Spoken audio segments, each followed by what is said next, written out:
Welcome to Create More Intimacy, a podcast for men. I'm Alisa Stoddard, and I help successful men stop chasing sex and start building real connection so they finally feel close, connected, and wanted again.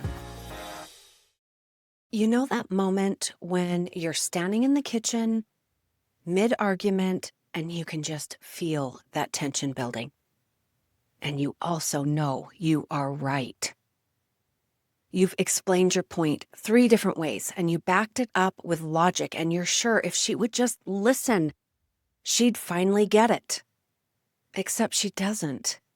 And her face goes blank, and she shuts down, and the next thing you know, she's walking away while you're left standing there replaying every word. You tell yourself that you were calm, you didn't yell, you just wanted to be understood. But underneath all of that, there's something else. A quiet need to be right.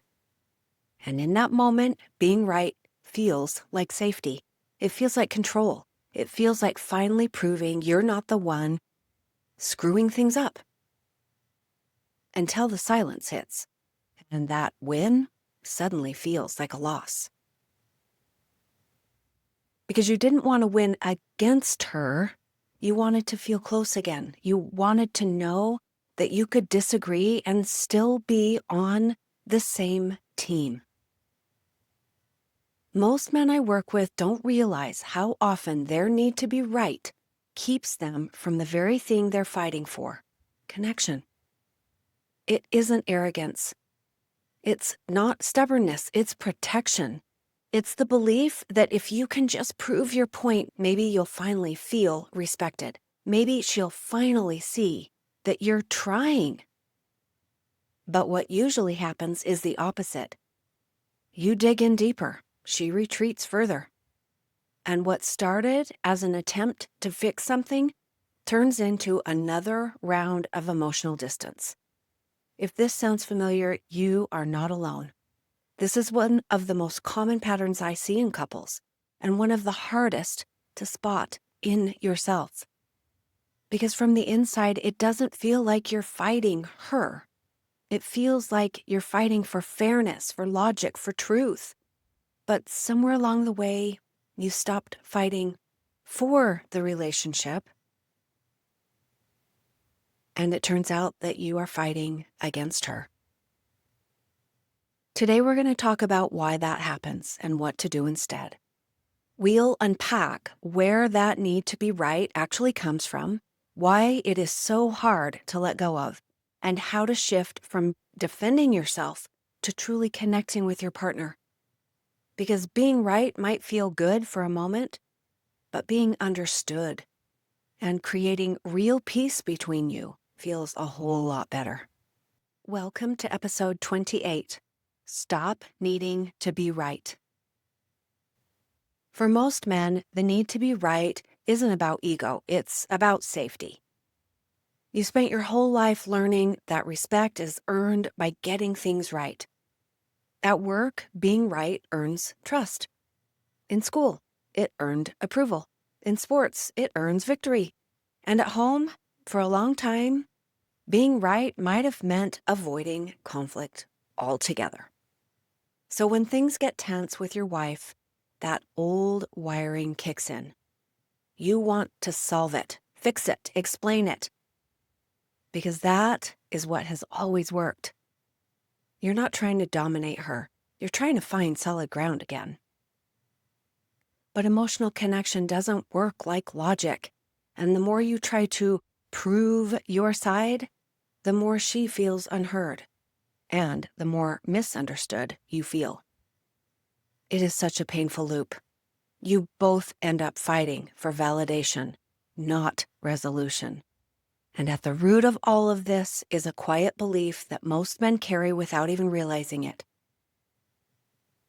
If I'm wrong, I've failed. That belief starts young. Maybe you had a father who didn't tolerate mistakes, or a mother who leaned on you to be the responsible one. Maybe you grew up praised for being the kid who always had it together, the one who didn't cause trouble, who got things done. Over time, that message gets embedded. Your worth is tied to being right. So when your partner challenges you, it's not just about the disagreement. It hits something deeper, that place inside of you that equates being wrong with being weak, foolish, or unworthy of respect. And that is when defensiveness takes over.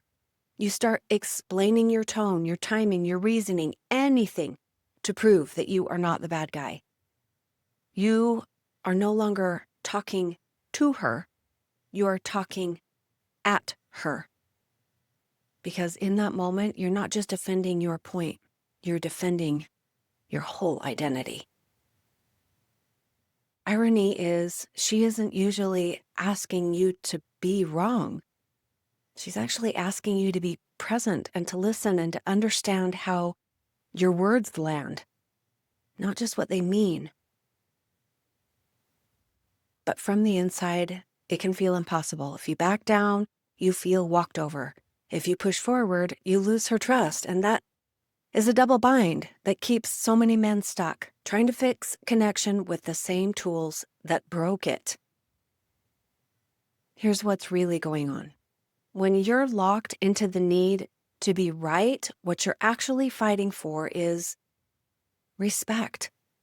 You want to feel seen and valued and understood.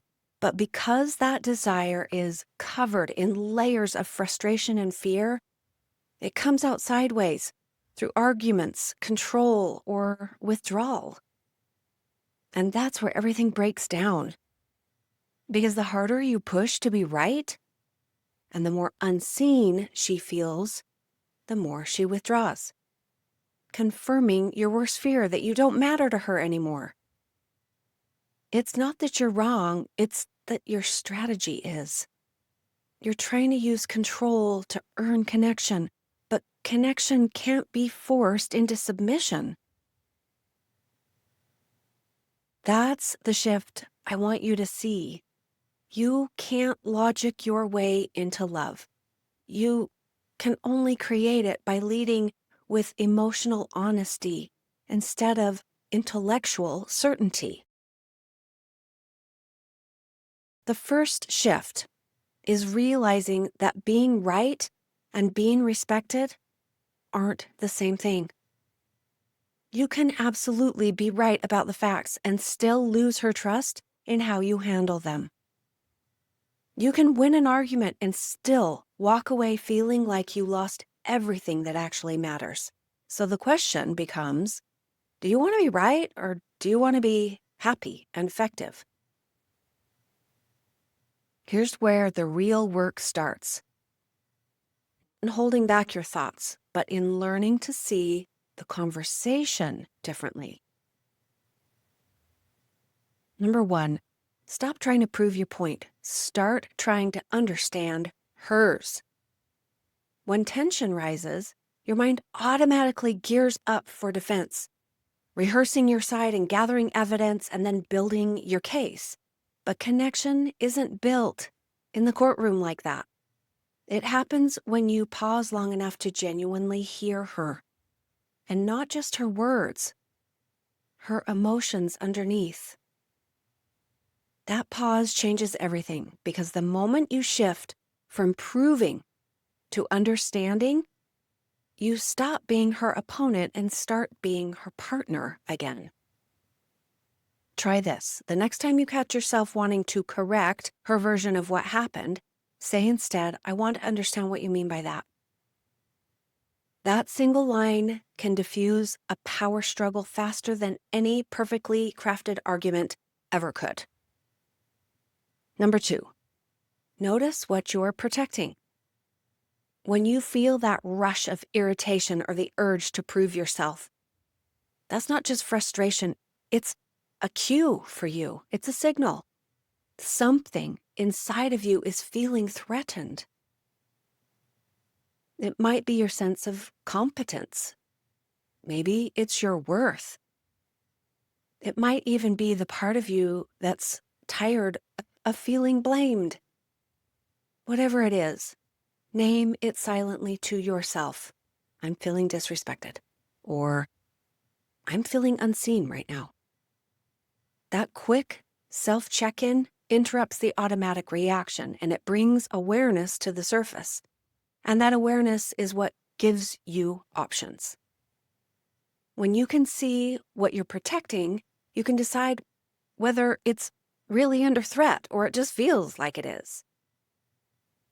Number 3, separate understanding from agreement. One of the biggest fears that men have is that if they validate her feelings, it means they're admitting fault or agreeing to see things her way, but those things are not the same. You can understand her frustration without surrendering your own truth. Validation is not about saying she's right. It's about saying, I get why that hurt. That's what opens her back up, because when she feels understood, she stops defending, and suddenly the two of you can have a real conversation instead of a battle. If you can hold that balance, compassion without erasing yourself, you will start to see her soften, and you'll feel your own anger lose its grip. Number 4, redefine what winning means. Most men are conditioned to equate success with victory, that the one who is right is the one who wins. But in a marriage, winning is something completely different. Winning is when you can disagree without destroying trust. Winning is when she feels safe enough to tell you the truth, even when it's uncomfortable and might hurt. Winning is when you leave the conversation feeling closer instead of farther apart. When you start measuring success by connection instead of control, everything changes. You stop keeping score and you start building something that lasts.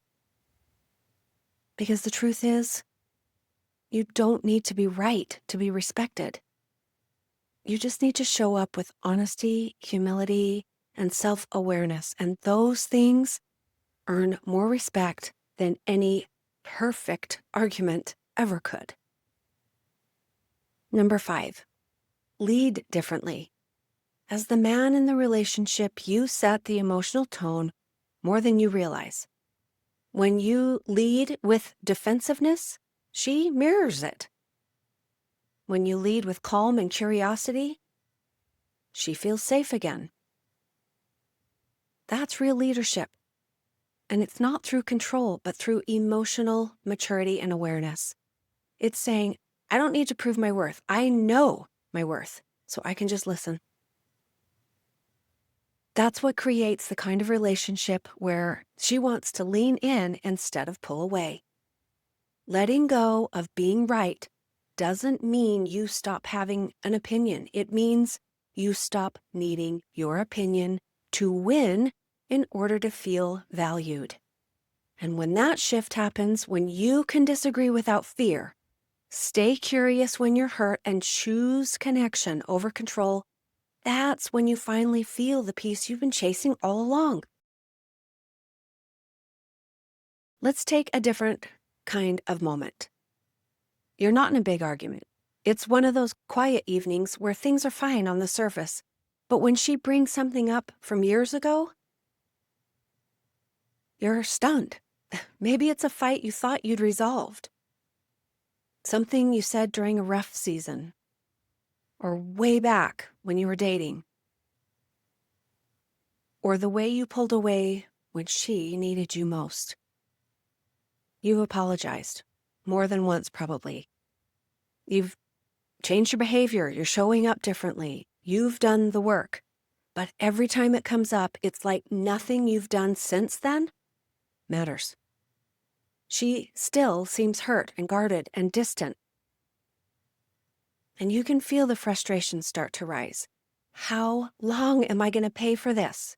You start pointing out everything that's different now, how you've stepped up, how you've been more patient, more present, and more supportive. You show her the evidence, the proof, the logic. And from your side, it makes sense, because that's what accountability looks like to you. Acknowledge the mistake, make it right, and then move forward. But here's the part that's hard to see from inside the moment. She is not holding on because she wants to punish you. She's holding on because part of her still hurts. And what she's really waiting for isn't another apology that sounds just like the previous 10. It's to feel like you can sit with her in her pain. Okay, hear me. She is not asking you to fix it. She doesn't want you to explain it. She does not want you to defend how much better you're behaving and how good things are now. Just stay present long enough for her pain to be seen. That's the piece that most men miss. Because they're sitting in that space, it feels unbearable. It's really hard to go back to that place where you know you disappointed and hurt her and disappointed yourself. You can feel her emotion like it's aimed at you, even when it's not. So you go into logic mode because it's way safer there. And you tell her that you've changed, you tell her that it's in the past, and you tell her you can't keep doing this forever. But the moment you start proving is when she stops feeling safe. Because to her, it sounds like you're trying to erase the hurt instead of understanding it and being able to sit with her in it. Here's what a different version of that moment could look like. So she brings up old pain again. It's that same story, that same tone, and you feel your chest tighten and you want to say, I know, I have said I'm sorry. But instead, this time, you take a slow breath and you remind yourself, this isn't about being right or correcting what she's saying. This is about being present. So you say, you're right. I did do that. I did say that. And it really hurt you. And I hate that I made you feel that way. Then pause. Let the silence happen for as long as it needs to. You don't rush in to say, but I'm different now, or I changed my behavior, or I don't do that anymore. You just stay there long enough for her to exhale. And you'll feel it when she does. Her body will soften and her tone shifts. Because for once, she doesn't feel like she has to fight for acknowledgement. That moment is where healing starts. And it's not about agreeing on every detail or admitting you haven't changed. It's about showing her that you can handle her pain without needing to prove your innocence or set the record straight. That's emotional leadership. It's the strength to stay grounded when everything in you wants to run from the discomfort of knowing you hurt her. And when you do, something powerful happens. She starts to believe that your apology is real, because now it's not just words, it's presence. You're not defending who you are now, you're validating who she was then. The part of her that needed you and didn't feel like you were there. When that part finally feels seen, maybe she could let it go. That's what men mean when they say, she can't move on. What they're really saying is, I don't know how to help her feel safe again. And that's okay. You probably were never taught how to do that. Most men aren't. But this is the shift. It's learning that healing doesn't come from being right or proving that you've grown. It comes from being emotionally steady enough to face the pain your partner still feels without collapsing into guilt or defensiveness. And man, I know this is not easy work, but it's the kind that changes everything. And it's what I do every day with my clients. I help men see the parts they can't, guiding them through the hard moments so they can finally rebuild the connection that they've been missing. When you look back over your relationship, you can probably see the pattern now. The moments when you dug in, when you needed to be right, when you thought logic would heal something that was never about logic at all. And maybe you're realizing what you really wanted all along wasn't to win. You wanted peace. You wanted to feel trusted again. You wanted the kind of connection where she looks at you and you can tell she feels safe. That's what this work is really about. Not necessarily just better communication or more patience, but learning how to lead emotionally, how to stay steady when things get hard, and how to repair what logic alone will never reach. So the next time she brings something up from the past, pause before you defend and ask yourself, can I sit with this? Can I show her I'm safe now, even if she's still hurting? That's how you start to shift the entire dynamic. It's not by changing her reaction, but by changing your presence. Because the truth is, she doesn't need you to have perfect words. She needs to know you're capable of standing in the hard moments without running or fixing or proving. That's what earns her trust back. That's what builds closeness again. And yes, it absolutely takes practice. It takes guidance, and it takes someone helping you to see the patterns that maybe you can't see when you're in the thick of it. That's the work I do with my clients. I help men move from defensiveness to confidence, from disconnection to genuine closeness. We talk through the hard parts together, the old pain, the misunderstood fights, the moments that you want to give up, and we find a way forward. If you're tired of feeling like you're doing everything right, but still ending up alone in the same arguments, maybe it's time for that conversation with me. You don't have to figure this out all by yourself. Your marriage can change. You can feel respected and connected again. All it takes is the willingness to start. Take care. We'll see you next time. Thanks for being here. If something in this episode hit home, don't forget to subscribe and leave a review. It helps more men find the support they need. And if you are ready to get help or take the next step, you'll find the link to book a free call in the show notes. I'll see you next time.